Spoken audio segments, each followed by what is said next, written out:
Welcome to the Miller Report. Today we have with us two famous guests, both governors. Both have been on the Miller Report, and today I get to interview them together. Welcome Governor David Paterson and Governor Andrew Cuomo to the Miller Report. Pleasure. Thank you, guys. Thank you, Suzanne. Thank you. So before we get started, you both must be just distraught about how differently things are now compared to about how things were when you both were governors. Lots of people are leaving New York City. Lots of people are leaving New York State for many reasons, including high taxes, decreased quality of life, migrants, housing, homeless, crime. The city is just on a downward cycle. New Yorkers are taxed as much or more than anyone in the United States, and we want to know where our money is going. So let's start by talking about the state budget. It's delayed. It just seems like it's the prerogative of the government to miss deadlines. Is it because of the eclipse? I mean, today is a solar eclipse. That could be the reason, right? In the private sector, this would not be tolerated and jobs would be lost. Why can't a budget deadline be met? I'm going to ask you, Andrew, first. Well, first, again, thank you for having us today, and it's a pleasure to be with my friend, Governor David Paterson. David was the 55th governor. I was the 56th, but 55 is a cooler number. His code name is Double Nickel, we call it. Your first point, which is New York City and New York State are in a downward trend. That is undeniable, and that is frightening, and it should be frightening. New York State has lost more people. Better be careful, because we're going to blame you for a lot of this. I'm just warning you. Yeah, well, but then you should know the facts. Post-COVID, New York has lost 800,000 people, which is more than any other state in the nation. It is a combination of things, quality of life, taxation, et cetera. It's also a factor that post-COVID, you are more mobile than you've ever been before. Remote work, work from home. You don't have to commute into the city. What does that have to do with the budget, Andrew? Well, your first point was downward spiral of New York, and I think that's right. On the budget itself, the budget is late. I personally take great objection to that. I got budgets done on time. It is a constitutional obligation. It's literally the law. You should have the budget in place on April 1. So it's supposed to be due April 1, right? Yeah. Okay.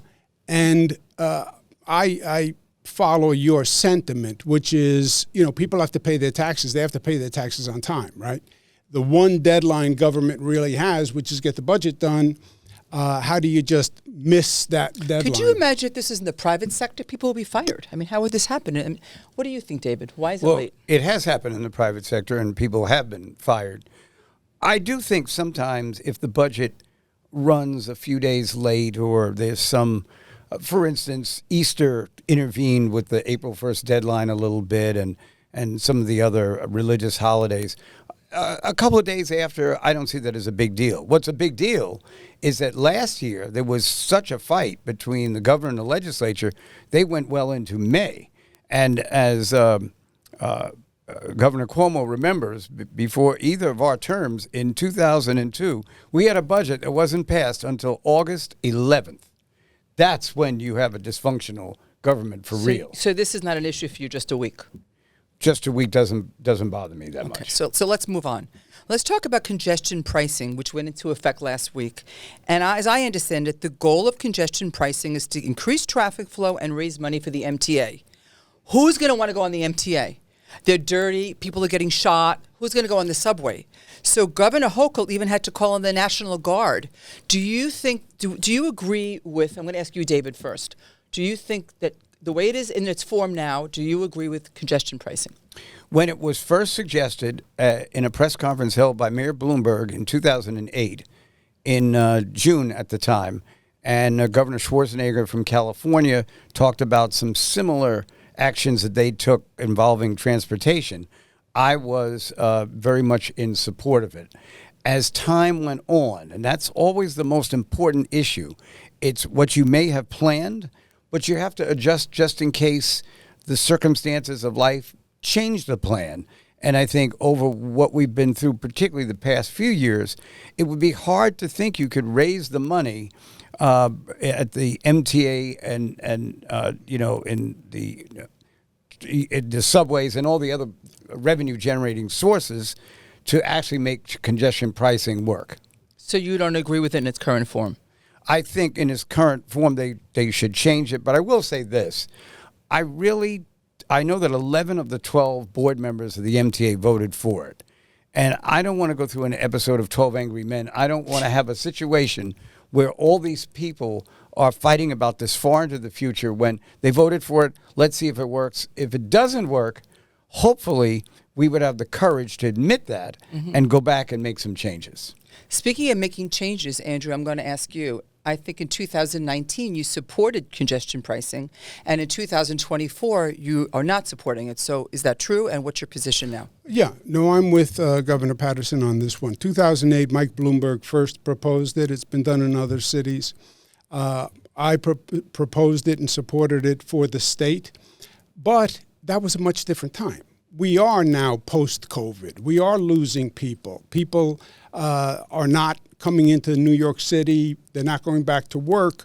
To now put another obstacle in front of people at this time, I think is a mistake. And also the point of congestion pricing is don't drive, take the subway, take buses. Yeah, but we're also at an historic point of problems in the subway system and crime in the subway system, right? So pay a higher toll or go into the subway, which is unsafe, so unsafe that the governor actually had to send the National Guard into the subway system. That's, you're putting people between a rock and a hard place. How would you make the subway safe? First, you need more police. You need more police. I know a lot of people don't want to hear that, but that is the truth. The National Guard cannot arrest anyone. All they can do is call a cop, but you don't have the policeman for them to call. We have a record low number of police in the subway system, and police are part of solving crime. Mayor David Dinkins increased police 50% in the city of New York when there was a crime problem.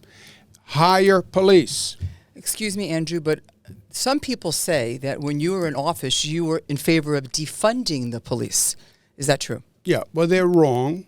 As a matter of fact, during that time period, New York City didn't want to hire more police. I actually hired 500 more police for the MTA through the MTA. We hired 500 MTA police people. Now, defund the police, you have to be careful. That was after George Floyd was killed. People started saying defund the police. Some people meant it in terms of reform the police. Is that some people mean you? Well, some people meant reform the police. And I agree with that. I agree with that the police need reforms. I think we need a reset to change the relationship between the police and the community. Some people mean it literally, defund the police. This is semantics. Either going to have no, police. No, it's not. It's not semantics, Suzanne. I saw a sign just the other day with a group protesting, defund, disarm, and abolish the police. And I've said that is the three dumbest words ever spoken, defund the police. Cops are getting killed. Repeat offenders are not going to jail. Policemen, why would anybody want to become a policeman? You can't even recruit policemen. David, I'm going to ask you, what is your opinion of making the subway safe? I think that Mayor Adams had a very good solution. It was to provide more police officers as opposed to National Guard people who would have to be trained. And even in training, it takes about 7 months to train a police officer to work in the subways. So why would we assume the National Guard could walk right in there? What they're going to try to do is to make them part of the police department. That's how they're going to try to get around that. But this is a serious issue that really commands a lot of our attention. And the fear of crime in the subway sometimes is greater than what the statistics reveal, but the public has a right to ride the subway. They also have a right to be afraid when they do it. We also have to have safer subways and safer streets, and it starts with the police. So you both do agree that we need more police officers. Yeah, Suzanne, look, the people of the city of New York elected a former police officer as mayor, right? They're telling you something. Yes. They're saying public safety is job one, which it is. And Mayor Adams is right. I'm with David. Hire more police.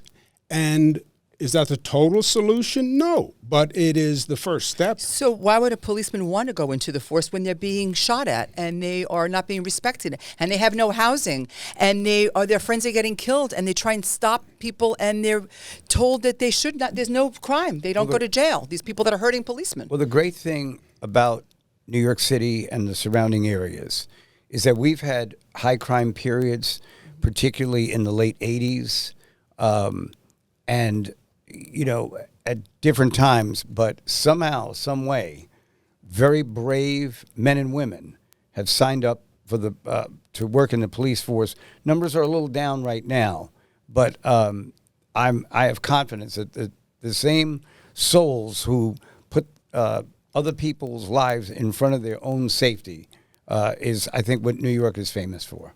I love your optimism, David. Let's talk about another optimistic subject, migrants. They're placed in New York City and not in the rest of the state. I think we could agree on that. As I understand it, the state pays 25% of their cost and the city pays 75%. But 100% of them live in the city. How is that fair, and what do you think about this? David, I'm going to start with you. Well, it starts with the federal government, who sent the migrants to New York City and really caused a problem for Mayor Adams. They're now nearly 300,000 migrants since they started sending them. That's a lot of people. And they are now creating problems for the other people who are suffering in the city, like the homeless and people who are barely making ends meet. And there's been no solution from the federal government. They apparently don't care about this. So the state has done what I think they thought they could do within their budget guidelines, but the city's clearly going to need more, and that's why the mayor's saying it. Other states are not just taking this at face value; they're doing things about it. What do you think, Andrew? Again, I'm with David. First, you have to look into the federal government. Immigration is their issue, period. Always has been. And what they're doing at the border is causing this problem. And that they then not only didn't resolve it at the border, but they then didn't help the states that were taking the migrants because of what they did, is just a situation that I can't understand. Second, if the federal government is going to help, then the state government should. I think they've put an unfair burden on New York City. First of all, saying only New York City should take the migrants. The truth is they don't want the political problem in other areas of the state. And then for the state to say, and you are going to pay New York City taxpayers 75 cents on the dollar. Who's going to want to live here? Yeah, why? Why? And again, Mayor Adams is right. And I think the most powerful tool Mayor Adams has right now is his voice. And he should let New Yorkers know what the state legislature is doing, because if they knew, those legislators would not be allowed to come down from Albany and come back to New York City. How do you explain to a New York City taxpayer, only the city takes migrants, and by the way, you're going to pay 75 cents on the dollar? It makes no sense to me. David? I think the governor covered it. I mean, it's really a pretty simple solution that for some reason the federal government decided they could do this to New York City, but they're going to pay for this because they also did it in Chicago. They also did it in Denver, and I could name 4 or 5 other cities. But those cities are fed up, and I'm not saying that it's going to become a political problem, but I think it's going to become a governmental problem when they need something from these cities and they're not going to get it. And they happen to be all Democratic cities, correct? Surprisingly, yes. Yes. Well, because the Democrats allowed the migrants to come in. But I'm with David. It's all across the country. I think it may be a political problem because I don't think it's just New York City. I think it is the metropolitan region that is seeing this. And I think it's the Chicago metropolitan region. And I think it's just another sign for people that the federal government doesn't know what they're doing and place the burden on them. By the way, New York City has a case against them, what's called the Callahan case, the consent decree, that courts found New York City has to house people. That is in the state constitution. And that can be changed by the legislature so why is it not? With one line. Well, because you're at a point now where politicians don't want to go near any controversial issues that they don't have to. Why? Because their phone will get seized? Yeah. No, I think the political environment is so hot, they're trying to stay out of trouble, and they don't want to go near the migrant issue. And right now, they're not being blamed. I mean, it gets that fundamental. Nobody is blaming the state assemblyman or the state senator. And if they're not getting blamed, Suzanne, they don't care. You know, Andrew touched on something that I've thought about a lot since I left government, and it has to do with the fact that people work so hard to get in these leadership positions, and then they fold. It's as if once they get there, that's the pinnacle of their success, when actually they haven't done anything except get elected. The overwhelming number of legislators in Albany come from New York City, and the Democrats have a 2-to-1 majority in the Assembly and in the Senate, and they couldn't think to put in legislation that would change the cost of supporting the migrants from just New York City to New York City and others. It's shocking. No, they haven't felt the pressure. They haven't felt the pressure. And look, a perfect example of the difference between the legislature and the governorship. Before David was governor, he was a senator and, by the way, the head of the Senate, and had great relations with all the legislators. He walks across the hall, he becomes governor, and right away he's in a controversial position with the legislature because institutionally there is a difference. To get the legislature to act, they have to make sure all those members are happy. And if you just get a handful who are unhappy, they can stop everything. The governor is ultimately responsible, especially now during the budget. And Governor Paterson set the precedent, really, during the budget process when he actually vetoed over 6,000 bills from the legislature to assert the legal authority of the governor. I not only vetoed them, Suzanne, I signed each one, 6,109 bills, and I've lost the use of my right hand since then. Well, yeah, I could make a joke about that. Yeah, he hasn't signed a check since. Right, exactly. Let's move on to another wonderful thing that's going on in our city right now, and I'm going to have to address you, Andrew, again, because people do blame you for a lot. You were in office for a very long time before all of this. Pot, marijuana. There are 2,000 illegal pot shops in New York right now, 2,000 just in the city. Why can't we figure out how to close them? Some people say that you signed a bill legalizing pot, but you didn't consider the ramifications of the illegal pot shops. So right now there's been $25 million in fines for these illegal shops, and pretty much no money has been collected. So they're just running their own show. Every place you walk, there's marijuana, and the city's getting no benefit out of this. And you signed it. So what do you think about that? Yeah, well, you answered your own question when you said they have $25 million in fines and nobody's collecting them. There is no enforcement. We legalized marijuana through the sale only of licensed distributors who would be highly regulated. No, excuse me. We did. And this is what we have to understand. It is a crime to sell marijuana if you are not a licensed distributor. A crime. If the amount is significant, it's a felony. So it's illegal. Enforce the law.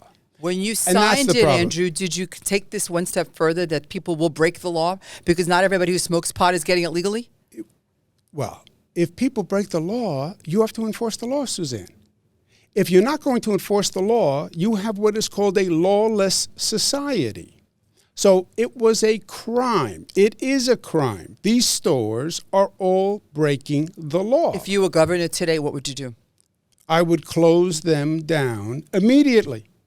Immediately. And I would make sure the local jurisdictions are clear that they have the legal authority to close them down. The NYPD says they don't have the authority to close down a pot shop, the illegal pot shop, that they have to go get the sheriff to do it. Now, there are only like 130 sheriffs or something like that. To close down 2,000 illegal stores is never going to happen. Why you get the sheriffs involved, I don't know. It's a crime. Make it clear that the NYPD can close them down. New York State close them down. And as soon as they see people going to jail, I guarantee they don't reopen. If you can go back in time, would you legalize pot? Yes. You would do exactly what you did, Yes. with knowing what's happening right now. Well, 2,000, no money, cities, you come into people, it's like a joke. I'm going to come to New York and get high on the city streets. there is no contingency for a system that won't enforce the law. It is a crime what they are doing, okay? Misdemeanor or a felony. It never occurred to me that people would not enforce the law. And if you're not going to enforce the law, then you have problems all across the board. Didn't occur to you. What about you, David? Did it occur to you? Well, I turned on the television the other day and I saw my friend Andrew Cuomo, and he was going in and out of some of these illegal stores, pointing out that they were illegal. Was he buying pot, or was he? No, he just wasn't buying. He was just selling. He was with. He was just with a reporter, and they were doing it. And the thing that struck me about this portrayal was they were ornery when they walked in there. I mean, it wasn't just that they were illegal; they were acting as if they were the law, and he and the reporter had to leave. But what I think he's saying is that he would legalize it again, but as soon as he saw that the enforcement wasn't there, then he would immediately have attacked that. So why can't we get legal pot shops? There's like 2 designated only in the city. What's that about? It's just taken an inexorable period of time for the state to go through this, and I almost argue that they should have asked the legislature to wait until they had the administrative part of the law, somewhat in order before they legalized it in the first place. David's right. 2 foul-ups on the state. 1, slow in setting up the legal distribution networks. 2, failure to enforce the law and close down the illegal shops. The shop that I went into on television, David, is still open and operating, which means even after it was on TV, they haven't closed it down. And this is symptomatic of where we are now as a society, I think. Not just in New York, you see it in San Francisco, you see it in Portland. We don't enforce these laws. We're going to get into that in a minute, because again, I'm going to blame you, just letting you know, giving you advance warning. That's okay. Let's talk about real estate. Lots here, squatters, 421A, affordable housing, good cause eviction. To me, there's just a disconnect between landlords and tenants. People are forgetting that some of these landlords, they count on this rent to make a living. And it just, everything seems to be in the favor of tenants. For example, like, it's virtually impossible to evict a tenant right now. Try going to housing court. Seems to be like years of waiting. Let's start with the squatters. Squatters have become more sophisticated than ever before. They have like these elaborate schemes. They could come up with a cable bill and they could say that's their house. They move into your home, and if you try and evict them, they kill you. Did you see what happened in the Upper East Side a few weeks ago? They put this woman in a duffel bag. I mean, when did this happen? And I'm going to start with you, David. What do you think should be done about the squatter law? Yeah, I think that there is a lot more sophistication among the squatters than people who just kind of stayed there until they were thrown out. And unfortunately, there haven't been what probably need to be some changes that are probably, 10 years overdue in order for, there was a time years ago when the landlords really had the upper hand. They just throw people out and you go to housing court, you never get a date, and meanwhile you're homeless. Things have, in that dynamic between the landlords and the tenants, have really changed since then. And I think it's the duty of law enforcement and the duty of people who make laws to change it. Part of the revenue from the city, as I understand it, are real estate taxes. So everything we're doing here seems to be discrediting the people that want to build and provide housing. Andrew, changes in the city law in 2019 says that landlords just can't boot a squatter out without a special proceeding. Are you aware of that? And if you were governor today, what would you do? I think that's a city law, so I would call the mayor. Call the mayor. But doesn't the state have the ability to override that? Yeah, the city, yes. That was tongue-in-cheek. I think it's a city law that says the 30 days on squatters. I don't believe that's a state law. The concept is adverse possession, going back to the law school days, David. 10 years. Yep, and it is 10 years. But in New York City, they say after 30 days, the squatter has tenant rights. And that, as you said, then the tenant has go to tenant court, and that's a very difficult process. So I think it's a city law. The state could override it, or the city could change it. So but it should be governor, changed. you would override it. Yeah, I don't know why the city council isn't changing it. So I would first talk to the mayor to find out why they're not changing So we all agree this has got to go. Yes. Yes. Let's talk about good cause eviction. Are you aware of that? Where if you and I have a lease and I decide that my taxes went up or I want to increase your rent for any particular reason, the government can come in and invalidate an executed lease. When did the government get involved in politics? So, David, does this seem, what do you think about that? I honestly have to say that I don't understand enough about the legislation to make that much of a comment on its face. It sounds, pretty leveled in its impact on the landlord as opposed to the tenant. But the issue of the contracting arrangement between the landlord and the tenant, how they configured the law so that wouldn't count, is something I don't know enough about to really say. Yeah. And the reason David doesn't know enough about it is I think this is all in flex as we speak because it's going to be part of the budget. Right. And it's a great name, good cause eviction. Well, you were head of HUD. This is an area that you're completely an expert at. So explain to us. Well, you can't be against something called good cause eviction because it's a great name. If you have a good cause, the question is, what is the balance between the landlord and the tenant? And we don't have socialized housing in this state or in this country, which some in the legislature actually believe we should have socialized housing. So a lot of this, the squatter rights, you can't evict a tenant, is a backdoor way of basically socializing housing, saying once that tenant is in, you can't get them out. Obviously, the housing is an economic equation for the landlord. And if it's not economic, the landlord will turn the keys over to the bank and everybody loses. So the balance here is very, very important.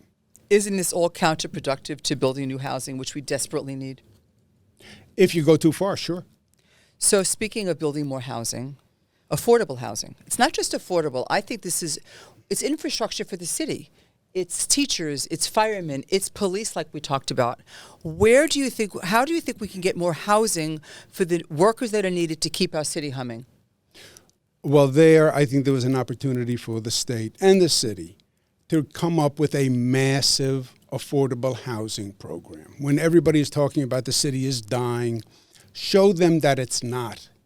And address a need that has been there and do it big. Make it a big national program that no other state is doing, and build thousands of units. We had a program called 421A, which they're talking about renewing. But 421A, to tell you the truth, doesn't reach the scope, in my opinion. It's only 20% of the units are affordable. And I don't know that the incentive is enough, Suzanne, to get people to actually build in this market. I would have had a nice, clean, 100% affordable program, easy to navigate. And I think that's a way to get cranes up in the sky. You know, when I was HUD secretary, I'd be flying into a city, and I used to say, you count the number of cranes you see. And that speaks about the vitality of the city, because the city is either growing or it's dying. Go to Florida. I think a lot of cranes. That's right. And I think affordable housing was an opportunity for us. David, what do you think? Oh, I completely agree. 421A really doesn't provide the resources for a developer to build and at the same time to profit, which is what developers are trying to do. I think that this would be an incredible idea that that Andrew's pointing out that would really, I think, bring a lot of groups together. They would wind up working together then adversarially. And, you know, if he ever wants to be a part of that, I'll help him. So I want to clarify this. 421A mostly was for condos as they were building, and I think it was a very good thing, having been in the real estate business for so many years. You're suggesting that we isolate and just have complete buildings of affordable housing and not mixed with the developer could have part 20%? You want to have its own affordable housing? No, they wouldn't be mixed. Right, that's what Andrew's proposing, correct? Yeah, well, you're always going to build a mix of housing, right? There's no developer who wouldn't right now. But if it's only 20% of a building, you need to build thousands of buildings to get any scale on affordable housing, right? And that's one of the problems with 421A. It's not going to get you anywhere near the scale with the resources that we're putting in when it's only 20% of the units. Why did they stop it? And it's not in the budget, and will it be? Well, I assume that's one of the reasons for the delay. It should have never been stopped. Right. It was stopped last year. It should have never been stopped. They stopped it because there was a controversy between the legislature and the governor, and the budget was late. But still, the governor didn't get the housing program. I have to believe they do something on housing this year. Otherwise, it's really a shameful performance. But what people have to understand about the budget is it is the premier opportunity for the governor to advance his or her priorities, right? Every other situation, every other piece of legislation, you have the Assembly, the Senate, and the governor, and you need all three to pass it. As a matter of fact, the legislature actually has more power than the governor because they can override the governor.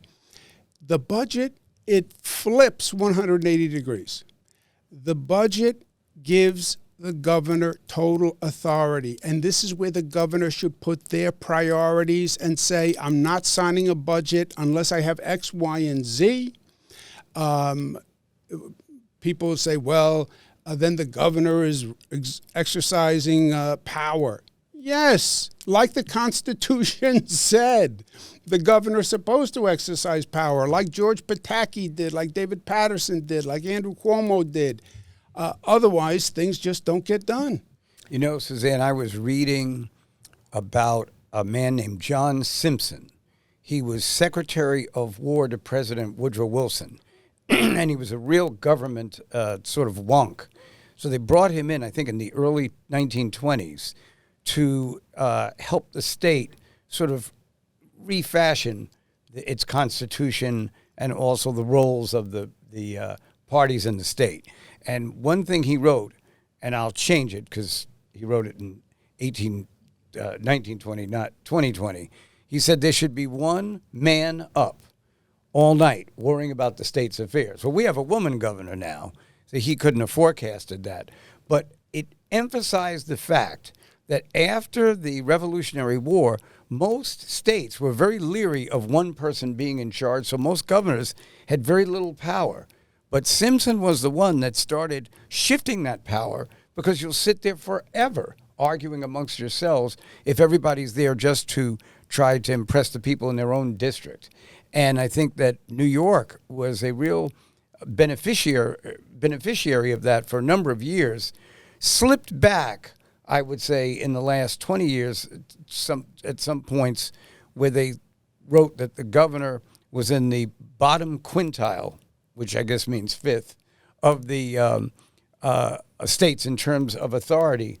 But I think that the opportunity's been there, my time and then Governor Cuomo's time, where hopefully the governor will be more assertive in these moments that are so critical to the state's future. Well, this is really a critical time, and this would be a time for any leader to really shine, because we can't get much worse.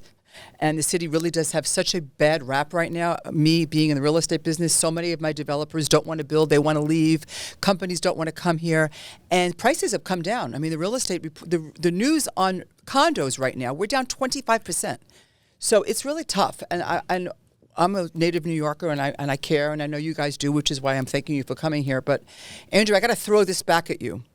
One of the biggest decisions, which I think the worst decisions in the last decade, which is a big issue and started all of this, is bail reform.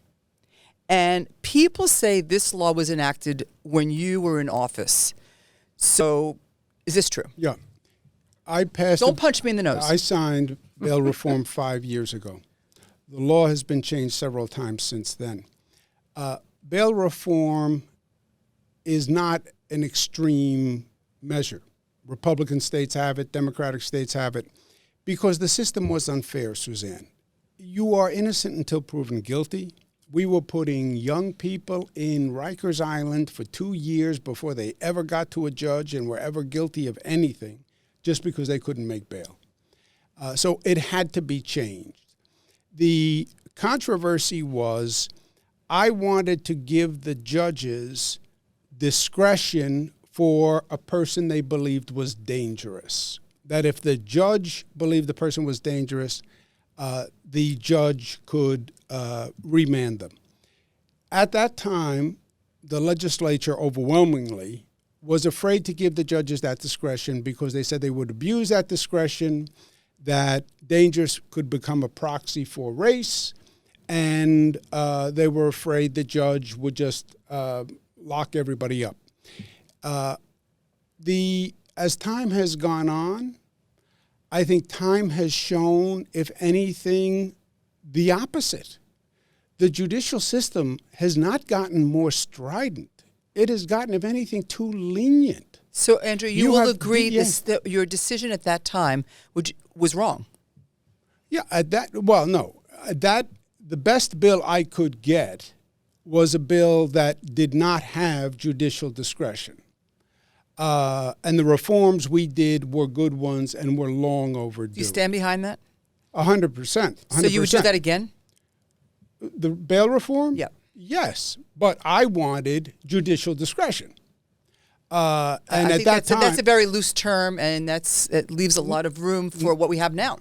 No, we don't have still judicial discretion. A judge cannot say, I think that person is dangerous. We're going to leave it up to a judge. We have policemen being shot. We have people that have offended 17 times. These cops, the one who shot Diller was arrested 17 times and still not in jail. If there was bail reform, he'd be in jail. No, he served his term and he was out. A little bit what they're doing with bail. First of all, it's always the judge who sets bail or doesn't set bail. We don't have anyone else besides the judge, right? It's before you go to a jury, so it's always the judge. I wanted to make sure the judge had the option to say, this guy is different. And this guy, even though he doesn't fall within the categories, this guy we should hold because this guy is dangerous. We still don't have that, where it's what they call the dangerous standard. Right. But the system has gone 180 degrees the other way. You have DAs who say, I'm not going to prosecute. I don't think you thought about this fully, and I'm sorry that there's a lot of things I do agree that you did a very good job. In this situation with bail reform, I think it's hurt our city. David, I'm going to come to you. Do you think that Andrew should have signed bail reform? in its construct at the time, it may have been the best he could get from the legislature.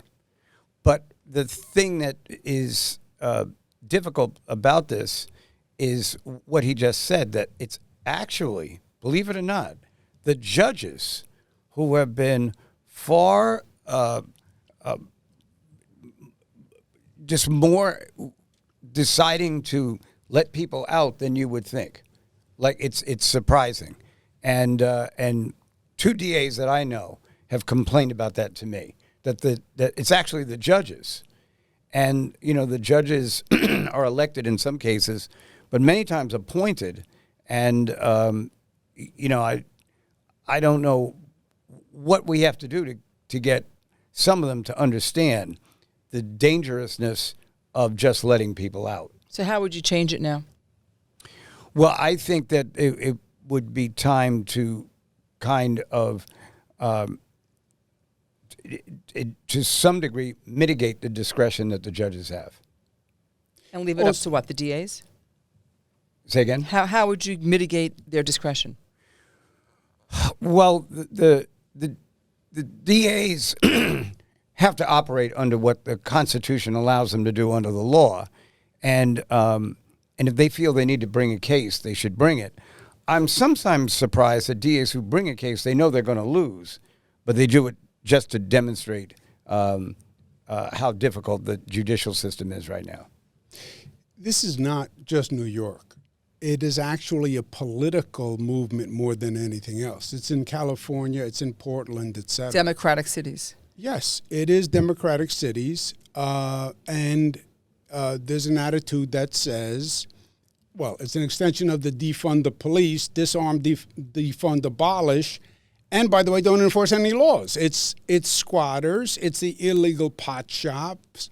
The through theme is we don't enforce these laws, and it is pervasive right now.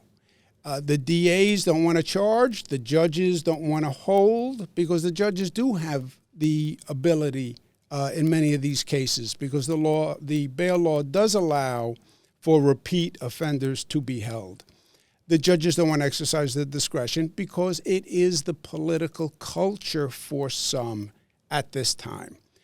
California has a referendum as to whether or not they should reverse themselves, because they first made the laws more lax, like where we are now, and there's been a backlash because the pendulum can swing too far. And California is now considering a referendum where they would undo what they did just a couple of years ago. And I think New Yorkers are at that point. You can't have a lawless society. So, Andrew, I agree that nobody has a crystal ball, and probably when you were in government, you didn't see all these things because you didn't expect people to not abide by the law. So would you undo it now if you were governor? I signed this 5 years ago. Right. I would have insisted that as time went on, as the facts showed, that dangerousness or the proxy was required. But it's not just, the problem is actually bigger than that, Suzanne. And that's my point. David will remember, at one time, New York State didn't have a death penalty. Crime went up, and the answer to everything was, we need the death penalty. Now, the death penalty was only for people who killed a police officer. But a woman would get mugged on Lexington Avenue, and they would say, wouldn't happen if we had the death penalty, because it became a proxy for everything. That's what they're doing with bail reform. Yes, I believe it should be changed. That's not going to change a DA who doesn't want to charge, or a judge who doesn't want to make a finding. How do you get rid of a DA? Who's got the power to do that? Governor can remove a DA. If you were the governor, would you remove the DA if they were not following the law? It's not up to the discretion of a DA to pick and choose what laws. I'm talking about bail reform. The DA doesn't have the ability to pick and choose. The DA just, in many ways, is an administrative function that enforces the law where the facts require. I disagree with these DAs who say, I'm going to use my discretion as to what laws I'll enforce. That's the legislature's discretion. If they passed a law, you enforce it. If you think it's a bad law, then call up the legislature and tell them to repeal it. And would you do that? Oh yeah, I have done it. You know, that's the back and forth. Let's move on to protests. New York City has the largest concentration of Jewish people outside of Israel. Yet Jewish people don't feel safe here. Crimes against Jews are up 60%. Pro-Palestine marches, closing down trees, hospitals, public transportation. David, if you were the governor, what would you do to make the Jewish community feel safe? I think I would continue the effort that, myself and others made over the past years when the crimes were hate-based crimes against African Americans or Hispanics, against the elderly, against the disabled, and certainly the Jewish community, who were 65% of the white people who marched with Dr. Martin Luther King. In other words, during the Freedom Rides, of the whites who were down there, 65% of them were Jewish when the Jewish population in the country was under 1%. If there's any group that deserves protection and assistance, it would be the Jewish community. And the way to actually make that happen is to provide adequate security so that people want to protest. They have a First Amendment right to do that, but that's not what's happening right now. They are going in and interfering with gatherings, and that needs to be stopped. How would you stop it? I think you stop it because once you're in a private area, you have a right of freedom of speech, but you don't have the right of freedom of hate. From hate, exactly. So, Andrew, what about the college campuses? A lot of them are state. Would you continue to fund them? And what's your opinion about what's happening on these campuses in New York? Campuses all across New York, all across the country. I'm obviously with David on this one. It is heartbreaking what is going on. And that it should go on in New York is just shocking to me. Shocking to me. I mean, two of my brothers-in-law are Jewish. The Jewish community is such a part of New York historically, and that there should be this kind of anger and this kind of hate is just almost hard to fathom how this has happened. But right to protest, yes, guaranteed by the Constitution. Right to break the law, no. And I think we should be more aggressive in enforcing the law. You know, this lawlessness, to me, is a pervasive problem. You want to protest, you can do that. You can't close down Grand Central Station. You can't harass people, running after them, calling them all sorts of slurs, just really vile language. We do have hate crimes to do that, right? Diversity is our mantra here in New York, but we have to respect every group. And I would make it very clear that, yeah, you can have a different issue on what's going on in the Middle East. You have no right to break the law. You have no right to discriminate. You have no right to be abusive or violent. And we're going to enforce the law 100% to protect the Jewish community. Well, I appreciate that, but I want to circle back to the beginning of this interview, which seems to be everything comes back to enforcing the law, whether it's pot, whether it's migrants, whether it's protests, whether it's racial slurs. It always goes back to enforcing the law. And we've been spending 45 minutes here, and I still don't have an answer in my head. And I'm going to ask you this again, Andrew. How would you enforce the law? I'm giving you the keys. You're the governor again. How are you going to enforce the law? What's the first thing you're going to do? You call up the mayor of New York, say, I'll make it clear, while I'm doing the budget, I'll make it clear that the NYPD has the authority to close down these pot shops.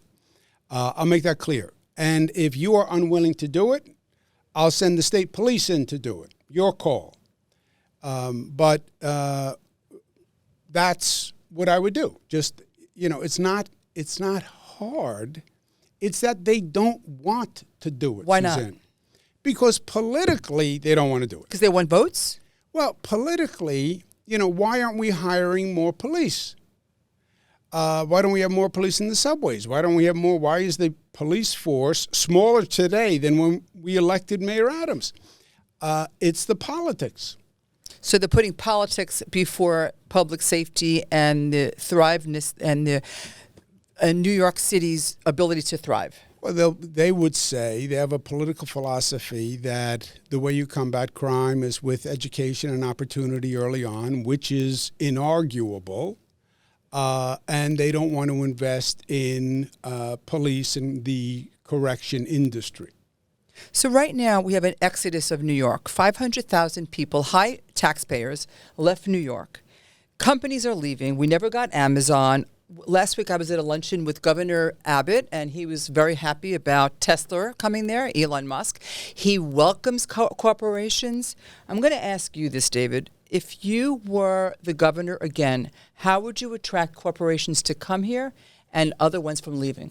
Well, first, if I could amend the statistic, since the pandemic, as Governor Cuomo pointed out, it's actually 800,000 people who've left. Maybe, yeah. And in that regard, I want to go back to what we talked about before, which is that I think people are more interested in winning political races than what they're going to do when they actually get there. So there was a point when the legislature told me they could not close the budget gap. They got it down to $300 million. They said, that's not really a lot. I think $300 million is a lot. And that's when I vetoed all of their discretionary member items. Now, when I did your hand fell off. Right. Well, yes, exactly. But when I did it, I never thought about what the consequence would be. In other words, obviously, they could have tried to override my veto. Sometimes you have to do things because it's best for the people of the state and it's best for your conscience that it's right, and then let the chips fall where they may. So if in terms of how to address these problems, I think Andrew really laid it out quite well, that it's the matter of will and determination, as opposed to checking the air to see which way the wind is blowing. And that, more than anything, I think is the biggest problem that we have in government and with people who run for office right now. In both the presidential and city and state legislation. In all of them. And I'm not saying that none of these candidates are any good. I'm just saying that too many have been swallowed into this idea that you try to play to both sides and hope everybody likes you. And that clearly doesn't. And we live in a country where a person tried to be as disliked as they possibly could be and got elected president in 2016. Yeah. Let me just put an exclamation point on Governor Paterson's point. The buck stops here, right? The buck stops on the executive's desk. It stops on the mayor's desk. It stops on the governor's desk. Governor Paterson was in the legislature before. He knows this from both angles. The legislature, it is easier to do nothing. The expression is, he who does nothing wrong, right? There's always going to be opposition to anything, so the legislature is hard to move to a decision, especially on a controversial issue. That's why the governor has to take the lead, and they have to do it in the budget when they have the authority, because you know what the legislature really wants? Let the governor make the decision. And then they can go back and say, yeah, the governor made us do that in the budget. And that gives them the political cover that they actually need in some ways. You know, it puts more heat on the governor, but too bad. You wanted to be the governor, and that is your job. So you're both saying that the governor cares more about being liked and getting reelected than the health of New York City. Is really what you're both saying in a nutshell here, because the safety, and we all could agree that New York City is in a downward zone and people don't want to be here and they're afraid to come to New York. Italians, Greeks, all these international people that used to come, and they don't want to come here anymore. They don't want to be here. New York is becoming a pied-à-terre. They'll own an apartment here. A very rich person will come and they'll have a small apartment. They'll pop in once a month, and then the poor will be here. I don't see the middle class wanting to be here. We're not providing housing for our infrastructure. We're not providing safety for the people that want to be here. And you're both telling us, and I hope my audience is listening to this, that is really more about getting voted and the politics than what's good for the city. Am I summing this up right? I don't think that when people run for governor that they are thinking that at that particular time. Mm-hmm. I think what happens is that the process, it changes people from wanting to fulfill some of their ambitions and dreams when they were first candidates to now trying to sustain themselves. I don't think they actually think about it, but their actions indicate that they've got to be doing it. So, Andrew, that will be the last question for you, because maybe some of the things that we have said were your responsibility was because of what David's saying. Yeah, I would say on both sides, you have an extreme right and an extreme left, which are disproportionately powerful in our political system today. And a Republican moderate feels the heat from the Republican extremists, and a Democrat feels it from the far left. And I think that's what's causing paralysis and gridlock. And that's a lot of what you're seeing in New York. You see it on the Democratic side, because we have a Democratic governor and a Senate and Assembly. Nationally, you see it on the Republican side. But there's no doubt that they're both parties are feeling tremendous pressure, and I think that's the gridlock and the paralysis. Well, maybe you'll be the white knight, Andrew. You'll come back and save us. Let's face it, you never really left politics. When are we going to see you on the ballot, and for which office? David and I will never leave politics. If you are you're being a politician and not answering. No. If you're the son of Basil Paterson, God rest his soul, you grew up at the kitchen table hearing this. If you're the son of Mario Cuomo, public service, the politics, making sure that you're in the debate, you're talking to New Yorkers, you're giving them your 2 cents, whatever it's worth, and then and especially now at this critical time, as you point out, I think it's very important that David speaks up and that I speak up. As far as running for elected office, I don't know that I'll ever be that crazy again. I support Mayor Adams. Andrew, I'm trying to help Mayor Adams. In the event that Mayor Adams chooses not to run or does not finish his term, would you jump in to be elected? Mayor Adams is going to run again. That's not my question. Yeah, well, I'm asking if he does not. If he is, I answered the question. There is no. Would you step in if Eric Adams is not a candidate? That is not going to happen. Well, you still didn't answer the question. Yeah, I'm not going to entertain the possibility because it's not. He's really a good politician, everybody. David, do you think Andrew's going to run for anything? I'm not sure. Good answer, Double Nickel. Would it be governor or mayor if he was? What would you guess? I think, and he and I have had this conversation, I think being governor of the state of New York, there's nothing like it. The difference is the governor of the state of New York is in Albany, and when things get too hot, you can go to this little house they call the governor's mansion, right, and you can sit and watch a movie. In Gracie Mansion, the media lives there with the mayor.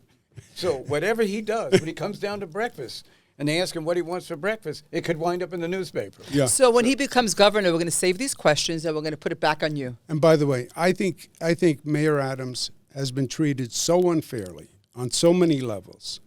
I think he's been disrespected. I think the state has disrespected him.